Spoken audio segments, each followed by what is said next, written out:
Starting with the front, what is significant here, the top AMG version has this dual fin in a horizontal way in the front grille, whereas for example the E43 has this diamond pin grille. Headlights, the multi-beam LED lights, also with this very interesting light structure.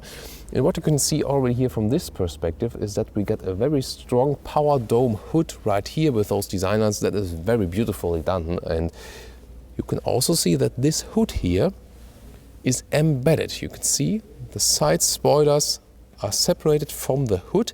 A normal E-Class hood, if you're not thinking about the 63, is connected here to the headlights, so they try to differentiate it even more. And of course, as usual for those very sporty versions, this massive lower bumper style. 4.92 m or 16'1" is the total length of this vehicle, means 6 centimeters longer than the predecessor version that accounts for all Mercedes E-Class models, or E-Klasse as we say in Germany. Special with this 63 version is that we got the V8 biturbo sign at the side with this, well, let's say, kind of air outtake, but it's just, you know, for design purposes. Because we also have those 4-liter engine, a little bit less displacement than the predecessor under the hood. We'll soon come to the details of that one. It usually comes with 19-inch rims, those ones are the optional 20-inch. You see it's a style combination between the grey on the inside and silver on the outer part, a little bit retro style, I think. So while they had to enlarge the wheel arches on the side to fit also the bigger rims in the rear, they had to make the rear diffuser larger to appear stronger. And those ones here are special fake exhaust. I mean, they are beautiful fake exhaust, but they are still fake. The rear ones are hidden a little bit more deep in there. 8-cylinder then, 4 liters of displacement, that's less displacement than before in the predecessor version. It's the typical downsizing scheme, and with the 63 normal version it starts with 571 horsepower. And this one here, the S version, 612.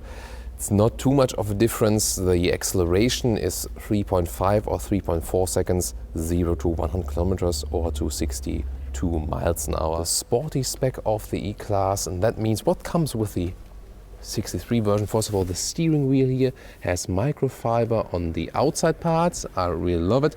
They could have used level red on the bottom and the top. They did not, but maybe they need some more years to evolve that. Same with the seats. So what we can see here is the option, the bucket seats. I would not go for those ones, so please go for the normal sport seats. And the reason is, who will use this car on a racetrack?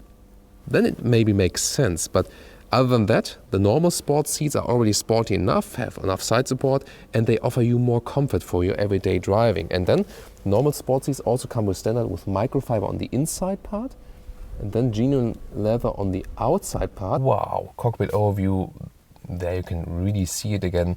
This is the design concept of sensual purity. That means not too much buttons, especially in this area, but then again sensual lines. You see they are floating a little bit, and they're overlapping gaps that would be hidden right there. So this is the design concept, and that's of course I think the most emotional design concept in this car segment. Optional, you can also get those huge screens. A normal E-Class also comes with analog gauges if you want to save some money, or if that's, let's say, too overpowered for you, because I mean it's really impressive. Look, those two screens, definitely.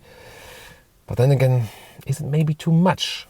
What is interesting, and we can already show you that in the cockpit overview, if you especially look in the more right area and this transition between the inside of the doors of the co-driver side, is here with the ambient light that is coming right over there. I have some more settings changed. Phone, you can either connect via Bluetooth like this would be available, or you can also use a cable, and then because the Apple CarPlay, Android Auto is also available here, for example Apple CarPlay. The only thing is I would not really trust on that 100%, because for example when I'm in the Apple CarPlay mode, then again I cannot use a touchpad at the steering wheel because the systems do not work together. So I would go for Apple CarPlay and also if I don't have an infotainment system in a car. But in a car where I don't have, something like this with a huge map and a really good infotainment system itself, also a Bluetooth handy connection for free speech is perfectly fine for streaming your audio music. So that's the racetrack from above here, for example. I can also, for example, do that zooming in with a touchpad at the thumb, so that's comfortable for the driver. Then what do we have here? Well, we have enough space in front of the knees. It changes a little bit depending on which seats you have. Sometimes you have sport seats which decrease the amount of knee room you have. Here with those, I have the impression that they give you a little bit more space. That's very interesting. Headroom wise, I'm 1.86 m or 6'1". I still have enough space over my head here for a bag, for example, that you can use. Overall, well, it's usable, not the widest entry, but this is a classic sedan. That's the reason. You can also look through how you can load longer things. And to release the seats, that is here the lever you have to pull, and then you have to go around and then push the seat down. It's not the best solution they found here.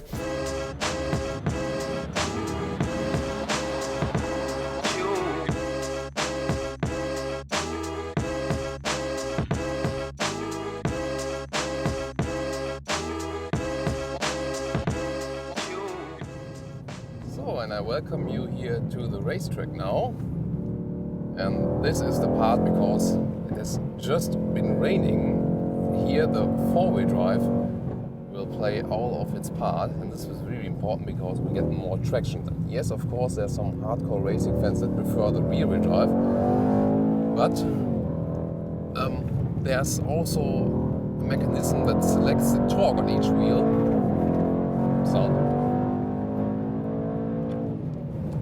First of all that, so you have this torque selection for each of the wheels, and you have a rear wheel bias, especially here in the Sport Plus mode at the moment. So when I accelerate, I don't slide the car all the way around, but I feel I got more torque at the rear wheels, and that leaves us again a very sporty characteristic. Above that, there would also be the race mode available. 200 now, still silent inside the car, 220, 230. And still, hammering the brakes now, the carbon ceramic brakes, very good effect of that one for sure. And this is really the thing about the car. It's still comfortable here on the racetrack because the suspension is based on the air suspension we have, the air body control. And that makes it even comfortable to ride it on the racetrack. Here you can also look at the turning angles of the steering wheel and where the car is heading to.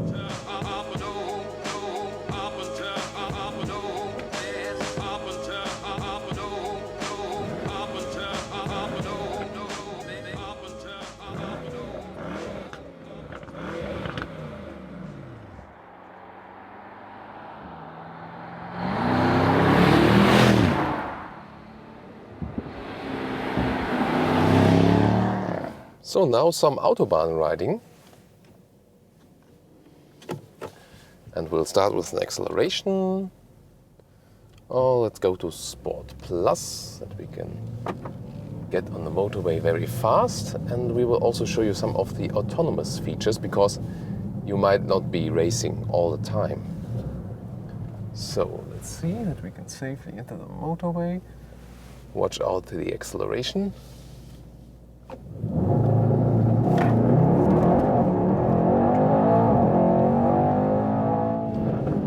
That was 0 to 130 with the race start. Whew.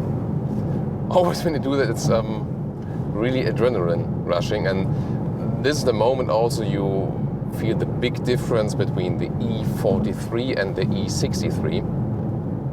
That is when those 1.2 seconds faster from the V8 4-liter engine really play an effect. Really in a rush always.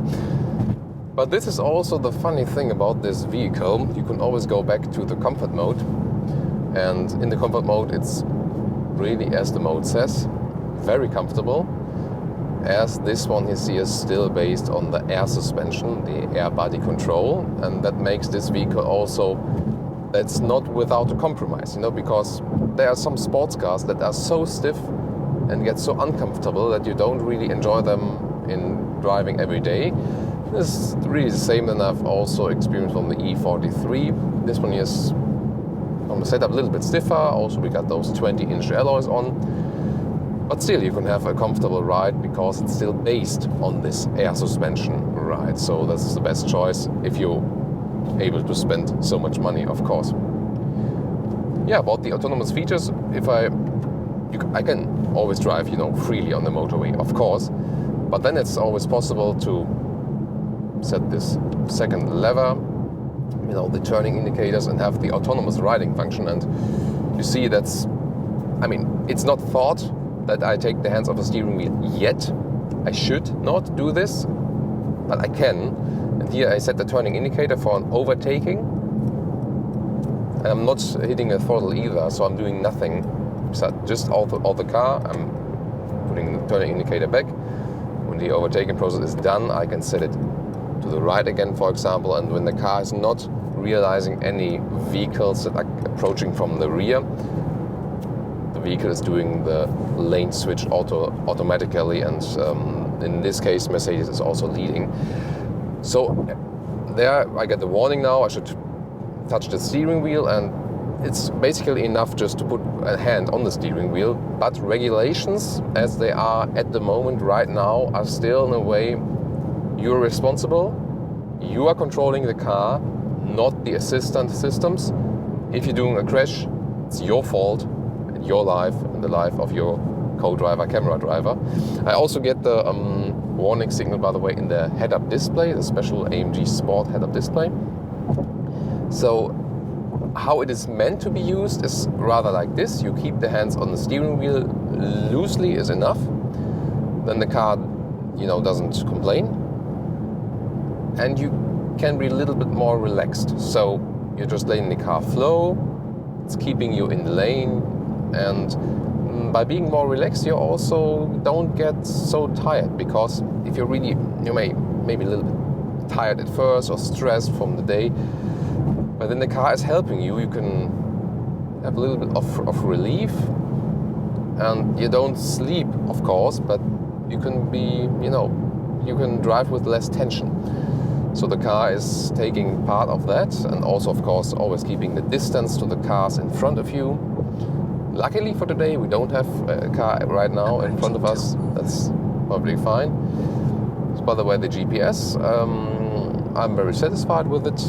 From how the routes are being led. As I told you earlier in the interior review, sometimes it's a little bit complicated to enter addresses. That could be easier also with the touchscreen, especially. As for me, the interior really refined what we have seen with a great style and of course a great build quality. The only thing is that you could say maybe it's a little bit over-engineered because there's so much in this car available to control and to adjust. There's always power and you never lack any power. There can't be any more. With the all-wheel drive, of course, you can also get it very well on the ground. And it was available before for the S version, optional for the non-S version. Now you always get the all-wheel drive. Some of the customers maybe want the rear-wheel drive still, but then maybe go for a C-Class, then that's still available with the 63 models. This is all more the pure sports car.